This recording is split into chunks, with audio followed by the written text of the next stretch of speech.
Virat Kohli stepped down as India's Test captain on Saturday, a day after India's 1-2 loss in the three-match Test series against South Africa.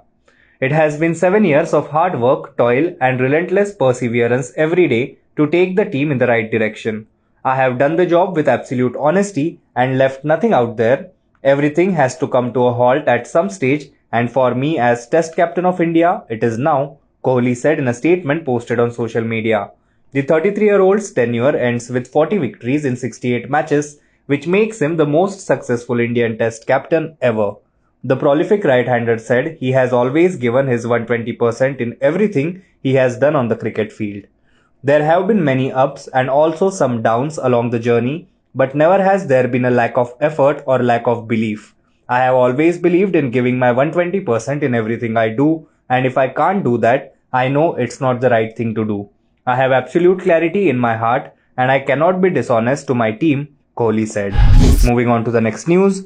India's COVID graph continued to show an upward curve as the country reported 2.71 lakh cases today.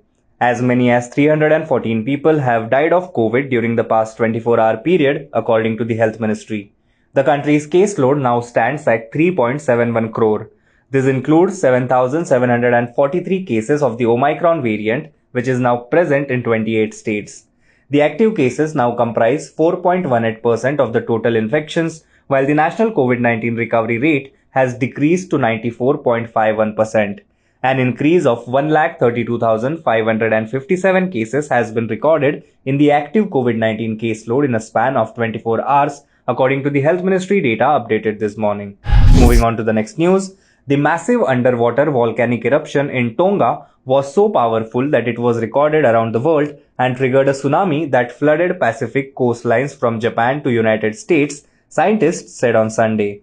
Dramatic satellite images showed the long rumbling eruption of the Hunga Tonga Hunga Hapai volcano spew smoke and ash in the air with a thunderous roar heard 10,000 kilometers away in Alaska.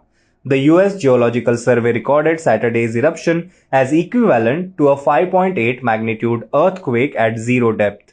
But the full extent of the damage in Tonga was unclear on Sunday, with communication lines down. Moving on to the next news. The Special Cell of Delhi Police suspects the involvement of Pakistan's intelligence agency, Inter-Services Intelligence (ISI), behind the recovery of 1.5 kg of explosives material found at East Delhi's Ghazipur area. On Friday, around 1.5 kg of improvised explosive device (IED) was recovered from an unattended bag at Ghazipur Flower Market. The use of RDX in the IED has made the Special Cell suspect the role of ISI behind this. According to sources, the ISI used its sleeper cells to plant the IED in Ghazipur Flower Market. The Special Cell team raided some places in Delhi NCR, but no specific lead has been found until now. No major clue was found even from the CCTVs installed in the area.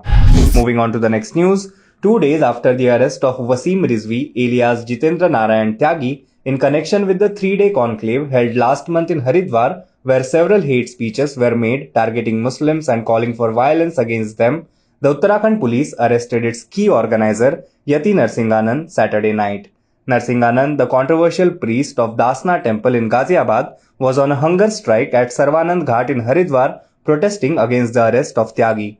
Speaking to the Indian Express, Superintendent of Police, Haridwar City, Swatantra Kumar said, Yati Narsinganand has been arrested by the Haridwar police and was brought to the Kotwali police station from where he is being sent to hospital.